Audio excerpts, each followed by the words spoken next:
세상에서 일어나는 많은 일들이 있는데 여러분, 이 많은 일들이 우연인 것처럼 보이지만 그렇지 않습니다.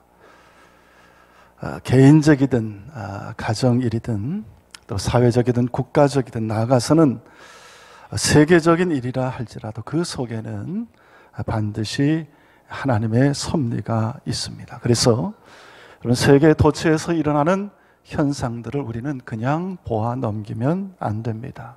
왜냐하면 절대로 우연이 아니기 때문입니다. 반드시 하나님의 뜻이 그 안에 있기 때문입니다. 또한 세상에서 발생하는 모든 일들은 여러분 이미 성경 안에 기록된 내용들이 현실로 나타나고 있는 것입니다. 기상이변이라든지 전쟁과 재해, 질병의 발생, 이런 일들입니다.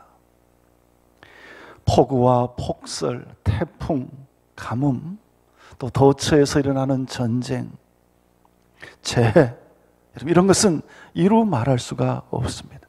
그럼 기후변화를 통한 재해도 있지만 또 사람들의 실수와 잘못된 판단으로 인한 재해도 있습니다. 산불이나 또 지진, 이 모양 저 모양의 여러 재해 역시 여러분 하나님의 섭리 가운데 있는 것입니다. 특별히 우리가 조심해야 될 것은 하나님을 경외하는 신앙을 벗어난 혼합되고 변질된 신앙의 모습들을 경계해야 됩니다.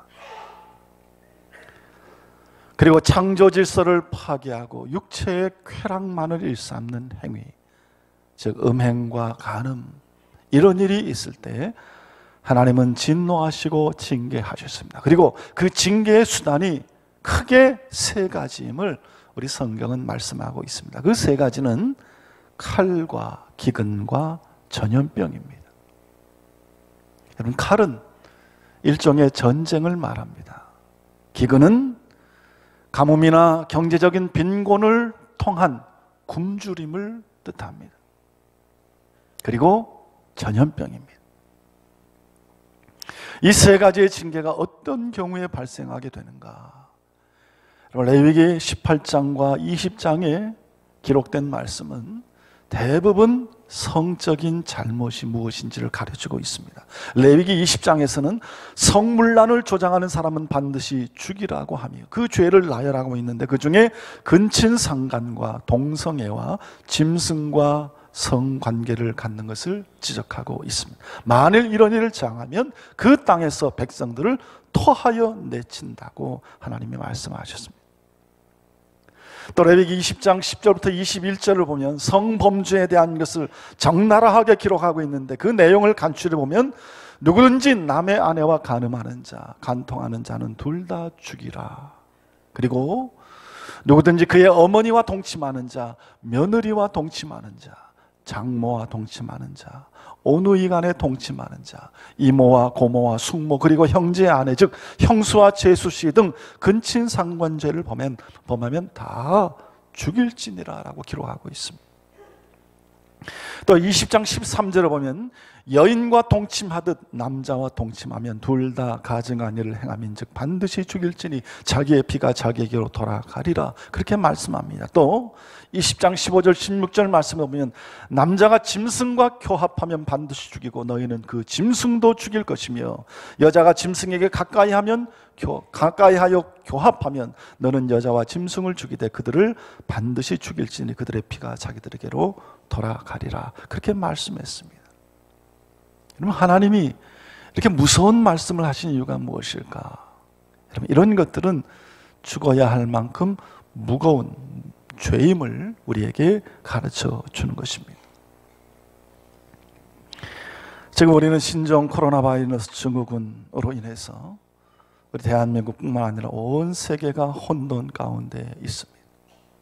여러분, 중국에서 발병한 이 바이러스가 동물에서 사람으로 또 사람에서 사람으로 옮겨지는 것으로 밝혀져 있습니다. 여러분, 왜 중국에서 발병된 것인데 그 병균을 통해서 대한민국 전체가 흔들리고 세계 전체가 흔들리는 일이 생기는 것입니까? 왜 한국뿐만 아니라 미국을 비롯한 전 세계로까지 다 이 병이 퍼져나간 것입니까? 이것이 우연이겠습니까? 단순한 실수이겠습니까? 대처를 늦게 해서 그렇기 때문입니까? 방역을 소홀히 해서 이렇게 된 일이겠습니까? 여러분, 중국에서 비행기를 10시간 이상씩이나 타고 가야 될 만큼 멀리 떨어진 나라에서도 소동이 일어납니다. 여러분, 그런 나라든 다 나름대로 의학이 발달하고 의료시설이 잘 갖춰진 나라입니다. 그런데 이상하게 여길 정도로 세계에 빠르게 확산되어 가고 있습니다. 여러분, 이것은 결코 우연이 아닙니다. 이전에도 사르나 메르스 같은 이런 병들이 확산되어 나간 것은 여러분, 하나님의 깊은 뜻이 그 가운데 숨겨져 있다고 볼 수밖에 없습니다. 여러분, 하나님은 성경에서 이미 우리에게 경고하셨습니다. 마지막 때에 하나님의 백성들이, 아니 인간들이 하나님을 경외하지 않고 하나님의 창조 질서대로 살지 않고 하나님이 정하신 창조의 질서의 경계를 다 허물면 그것이 재앙이 되고 악이 되어서 하나님이 심판하신다라는 말씀, 그 말씀이 그대로 이루어지고 있는 것입니다. 성경에 보니까 여러분 약 69절에서 전염병을 언급하고 있습니다. 연병이나 악질이나 전염병, 온역, 역병 등으로 표현했지만 여러분, 우리가 사용하는 이 개역개정판에는 전염병을 하고 번역한 구절이 45구절이 있습니다. 그리고 연병이라고 번역한 구절이 19구절이 있습니다. 그리고 역병이라고 번역한 구절이 한 구절 있습니다. 그런데 여러분, 성경에서 볼 때 전염병이 발생한 경우가 언제입니까? 자세히 살펴보면 하나님을 원망하며 우상을 섬기며 회개치 않는 백성에게 하나님의 형벌로 이 전염병, 연병이 내려졌습니다. 전염병이 언제 생겼냐? 언제 발생했냐? 하나님을 원망하고 우상을 섬기고 회개하지 않는 백성에 대한 하나님의 형벌이 바로 이 전염병이었습니다. 선지자 예레미야와 에스겔 역시 이 전염병을 칼과 기근과 함께 백성의 불순종에 대한 하나님의 형벌로 기록하고 있습니다. 또 누가복음 21장 11절에 보면 종말의 때에 나타나는 환난 가운데 하나가 전염병임을 강조하고 있습니다. 곳곳에 큰 지진과 기근과 전염병이 있겠고 기록하고 있습니다. 오늘 본문에 기록된 민수기 25장은 이스라엘 백성들이 시딤에 머물러 있는 동안 발생한 더러운 죄를 하나님이 징계하시는 말씀이 기록이 되어 있습니다. 여러분, 시딤이 어떤 곳입니까? 시딤은 모압 평지 가장 북쪽에 위치한 곳입니다. 다시 말하면 가나안 땅, 젖과 꿀이 흐르는 땅에 들어가기 직전에 마지막 수용지가 바로 시딤입니다. 이제 시딤만 건너면 이스라엘 백성은 가나안 땅에 들어갑니다. 광야 40년 생활을 끝내고 젖과 꿀이 흐르는 그 땅에 들어가게 됩니다. 그런데 그들은 그 시딤에서 하나님 앞에 큰 죄를 범했습니다. 이 시딤에서 이스라엘 남자들이 이방 여인인 모압 여인들에게 현혹돼서 음행하고 그 여인들이 섬기던 바알볼의 신에게 제사를 드리는 의식을 행하며 하나님의 진노를 불러 일으켰습니다. 이때 하나님이 진노하셔서 사용한 징계가 바로 연병, 전염병이었고 그로 인해 죽은 자가 무려 24,000명이었습니다. 여러분, 성경에 나타난 하나님의 징계 가운데 가장 무서운 징계가 바로 전염병입니다. 성경이 기록된 전염병의 사건들을 우리가 살펴보면 레위기 26장 1절부터 13절에 보면 하나님께서 이스라엘 백성들에게 너희들이 우상을 섬기지 않고 하나님을 잘 경외하고 청종하면 복을 내리지만 말씀을 청정하지 않고 순종하지 않으면 벌을 내린다 말씀했습니다. 그런데 어떤 벌을 내리냐면 16절 17절에 보면 내가 너희에게 놀라운 재앙을 내려 폐병과 열병으로 눈이 어둡고 생명이 쇠약하게 할 것이요 너희가 파종한 것은 헛되리니 너희의 대적이 그것을 먹을 것이며 내가 너희를 치리니 너희가 너희 대적에게 패배할 것이요 너희를 미워하는 자가 너희를 다스릴 것이며 너희를 쫓는 자가 없어도 너희는 도망하리라. 그렇게 말씀했습니다. 하나님의 첫 번째 내린 벌은 뭐냐면 질병과 그들이 애써 수확하고 노력한 모든 것이 다 남의 것이 되고 빼앗기고 늘 쫓기는 삶을 산다는 것입니다. 그런데 하나님이 이렇게 해도 그들이 하나님의 말씀을 듣지 않고 여호와 하나님을 청정하지 않으면 18절에 보면 내가 너희를 7배나 더 징벌하리라 그렇게 말씀했습니다. 7배나 더 징벌해도 그래도 그들이 듣지 않고 청정하지 않으면 25절에 이렇게 말씀하십니다. 내가 칼을 너희에게로 가져다가 언약을 어긴 원수를 갚을 것이며 너희가 성읍에 모일지라도 너희 중에 연병을 보내고 너희를 대적의 손에 넘길 것이며 말씀하고 있습니다. 여러분 여기 보면 이 하나님이 내리는 벌의 가중치가 다른 것보다 높은 것이 바로 연병입니다. 전염병입니다. 너희들이 애써 수확한 거 다 뺏길 것이다. 그래도 여호와를 청정치 않으면 너희들이 다 대적에게 쫓기고 말 것이다. 그래도 청정치 않으면 너희가 7배나 더 징벌을 받을 것이다. 그래도 너희들이 여호와를 청정치 않으면 너희 중에 연병을 보내고 여러분 하나님이 범죄한 백성들에게 내린 병중 징계 중에 가장 최고의 가장 나중에 최후에 내린 징계가 바로 이 전염병입니다. 연병이었습니다. 예레미야 선지자, 에스겔 선지자 역시 같은 말씀을 합니다. 에스겔 7장 15절에 보면 밖에는 칼이 있고 안에는 전염병과 기근이 있어서 밭에 있는 자는 칼에 죽을 것이요 성읍에 있는 자는 기근과 전염병에 망할 것이며 기록하고 있습니다. 여러분 기근과 전염병이 창궐하여 망한다 그렇게 말씀합니다.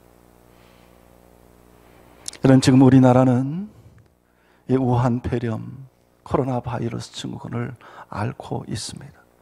여러분 이로 인한 경제적인 기근이 찾아오고 있습니다. 전 세계가 다 그렇습니다. 국경을 다 폐쇄합니다. 오고 가던 무역이 다 단절됩니다. 다 중단됩니다.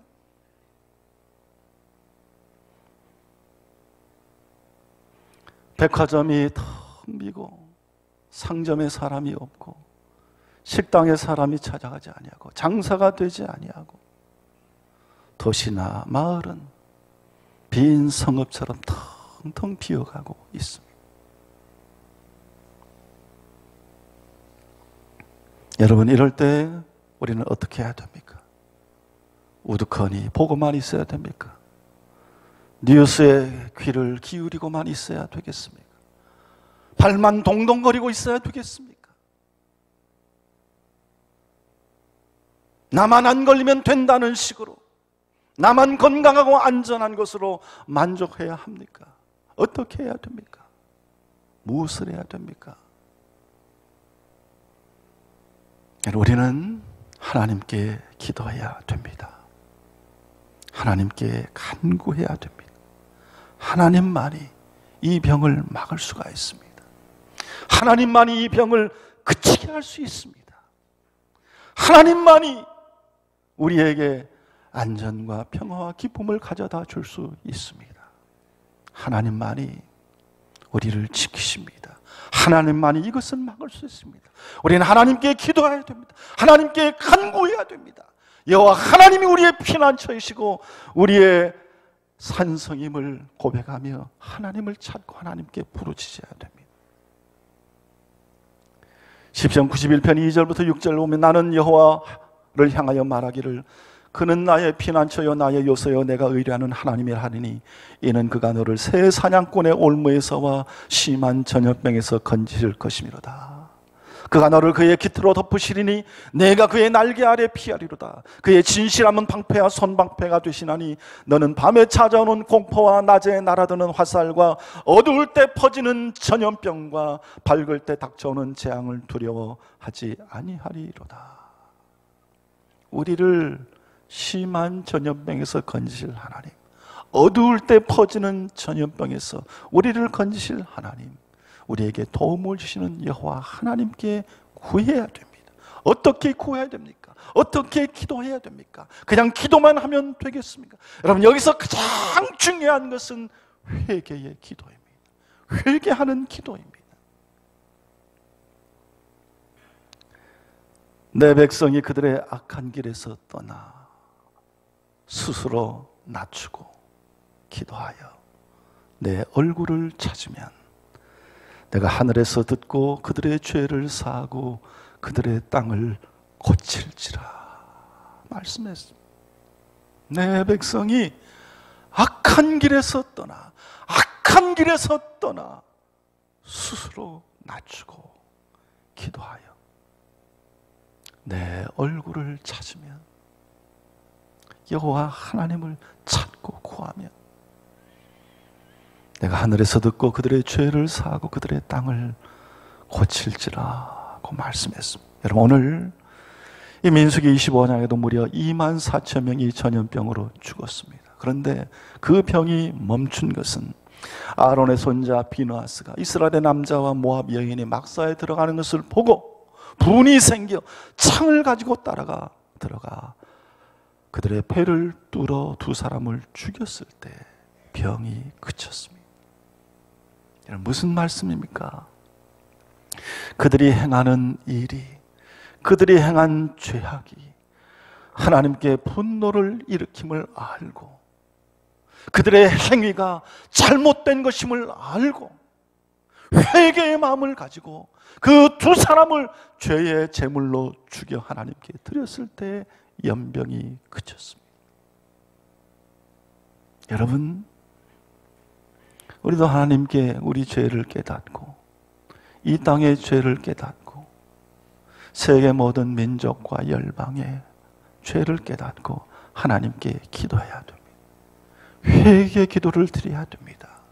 하나님께 돌아오도록, 악한 길에서 떠나도록, 여호와의 얼굴을 찾고 구하도록 하나님께서 이 땅의 죄를 사하고 이 땅을 고치기를 기도하며 하나님께 간구해야 됩니다. 그러면 하나님께서 우리의 기도를 들으십니다. 우리를 용서해 주십니다. 우리를 치료해 주십니다. 우리를 회복시켜 주십니다.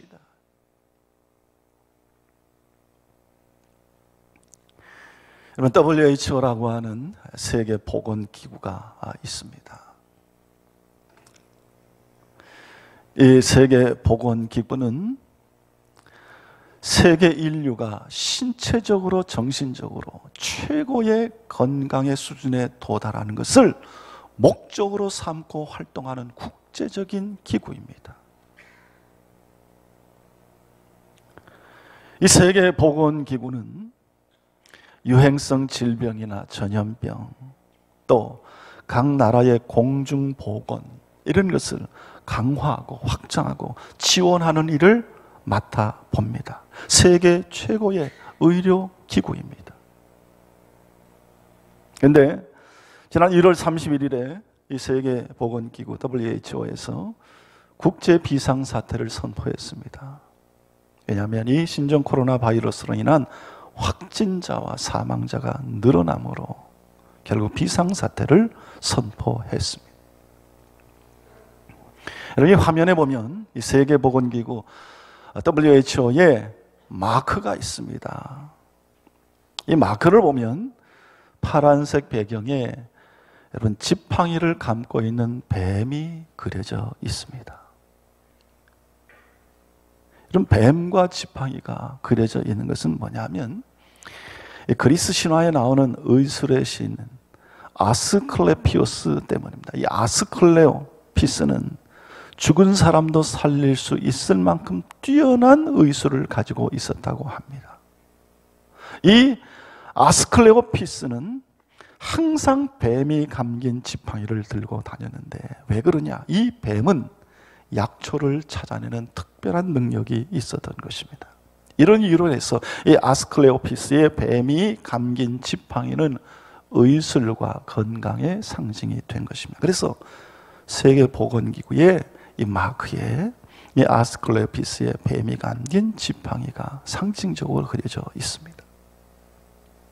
그런데 여러분 성경 민수기 21장 8절 9절을 보면 이런 말씀이 기록됩니다. 여호와께서 모세에게 이르시되 불뱀을 만들어 장대 위에 달라. 물린 자마다 그것을 보면 살리라. 모세가 놋뱀을 만들어 장대 위에 다니 뱀에게 물린 자가 놋뱀을 쳐다본 즉 모두 살더라 라는 말씀이 나옵니다. 이스라엘 백성이 하나님 앞에 불순종해서 징벌을 내리는 하나님의 징계 앞에서 하나님께서 그들로 하여금 살 수 있는 방법, 목숨을 건지는 방법을 친히 알려주십니다. 뱀에게 물린 이스라엘 백성이 장대에 높이 달린 놋뱀을 바라보면 산다는 것입니다. 구원을 받는다는 것입니다. 이것이 뱀에게 물려 죽어가는 이스라엘 백성들이 구원을 얻고 살아날 수 있는 방법이었습니다. 뱀에 물린 많은 사람들이 장대에 높이 달린 놋뱀을 보고 살아났습니다.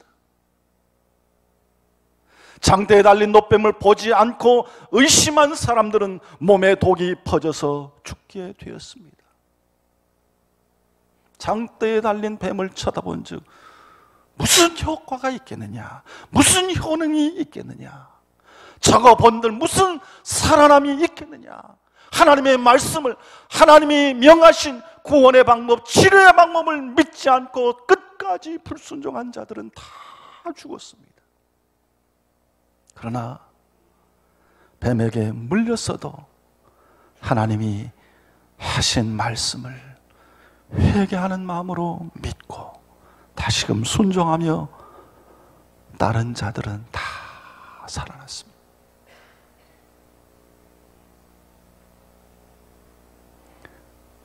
그런 재앙을 만난 이스라엘 백성들이 회개함으로 다시 하나님의 말씀에 순종함으로 그들에게 구원의 길이 열렸던 것입니다.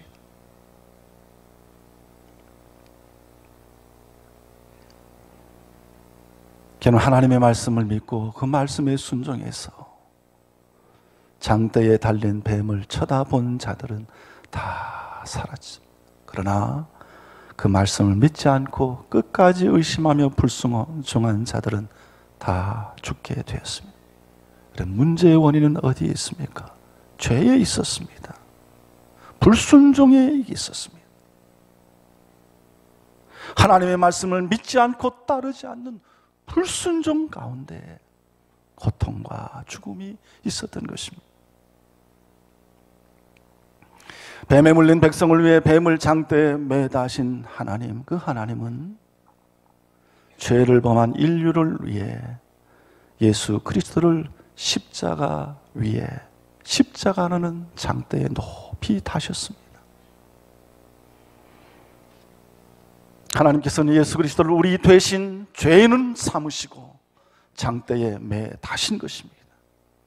우리의 대신 피를 흘리시고 우리 대신 죄의 고통을 당하시고 우리 대신 죄의 형벌을 당하시고 오직 그분이 행하신 일이 나를 위한 일임을 믿음으로 바라보는 사람들마다 다 구원함을 얻고 죄의 용서함을 받고 치유함을 얻는 은혜와 복을 허락하여 주신 것입니다. 여러분, 이 사실을 믿음으로 순종하는 마음으로 바라보는 자는 구원을 받고 영생을 얻습니다. 그가 흘린 피가 우리를 구원하고 그가 당한 고통이 우리를 죄에서 건지시고 하나님의 진노와 징계 앞에서 우리를 살리고 우리를 깨끗게 하심을 믿는 마음으로 십자가에 달린 그리스도를 바라보며 그 앞에 머리 숙이는 자들은 다 살아납니다. 다 구원을 얻는 것입니다. 사랑하는 성도들은, 우리는 이런 어려움과 고통과 환난 앞에, 하나님 앞에 기도해야 할 것입니다. 무슨 기도를 해야 됩니까? 하나님, 이 땅의 백성들이, 또 세계 모든 민족과 열방들이 다시금 주님께로 돌아와 주님을 보게 하여 주시옵소서. 그 앞에 머리 숙이고 십자가에 달린 주님을 바라볼 때 보혈의 은총과 공로로 인하여 다시금 살아나고 다시금 회복되고 다시금 하나님의 긍휼과 하나님의 은총과 사랑을 얻는 백성과 민족이 됨을 알게 하시고 다시금 하나님 앞에 나와 보혈의 은총으로 깨끗이 죄 씻음 받고 살아나는 우리 대한민국이 되게 하여 주시옵소서. 세계 모든 열방이 되게 해달라고 하나님께 기도해야 될 것입니다. 그럴 때에 오늘 말씀처럼 질병이 그쳤더라. 질병이 그쳤더라. 질병이 그쳤다고 하는 소리가 세계 곳곳 전국 방방의 곳곳에서 들려오고 다시금 하나님의 축복과 회복하심의 은혜가 우리 가운데 충만히 누려지는 축복이 있게 될 것입니다. 여러분, 이런 황망한 고통이 이 땅의 죄 가운데, 우리의 죄 가운데 있음을 깨닫고 다시 두려운 마음으로 하나님을 바라보며 하나님을 경배해야 할 것입니다. 하나님은 오늘도 이 땅의 모든 경계와 질서를 다 주관하고 계십니다. 하나님이 붙드시고 계시는 이 경계를 하나님이 놓기만 하면 이 세상은 다 진동하며 이 세상은 다 어지러움 가운데 처하게 됩니다. 하나님의 한 번 노를 바라시면 모든 것이 다 없어질 수 있는 것임을 알고 오늘도 우리는 두려운 마음으로 하나님 앞에 머리를 숙이며 하나님을 섬겨야 할 것입니다. 이 질병을 통해 우리에게 주신 하나님의 강한 메시지, 강한 뜻을 우리가 확실히 깨달아 우리 대한민국이, 우리 모두가 다 하나님의 진노하심에서 벗어나 하나님의 축복을 다시 받아 누리는 그런 축복이 있기를 간절히 기도하고 간구하는 우리 성도님들이 다 되시기를 우리 주님의 이름으로 축원합니다. 기도하겠습니다. 지금도 살아계셔서 하늘과 땅의 모든 경계를 주관하고 계신 하나님 아버지, 하나님이 붙들고 계시는 그 경계 놓기만 하면 우리의 삶, 우리의 생명은 아무것도 아닌 것임을 다시금 고백하게 됩니다. 하나님의 은혜와 은총, 살아계심과 어미함의 역사를 소홀히 여기지 않게 하여 주시고 그 하나님의 말씀에 순종하고 청종하며 오늘도 하나님이 주시는 생명을 누리며 살아가는 저희들 되게 하여 주시옵소서. 하나님, 혼돈과 어지러움 가운데 있는 이 대한민국과 이 세계 모든 열방과 민족들 가운데 하나님 다시 한번 긍휼을 베풀어 주시고 다시금 주님의 뜻 안에서 회복되어지는 아름다운 역사가 있게 하여 주시옵소서. 예수님의 이름으로 기도드리옵나이다. 아멘.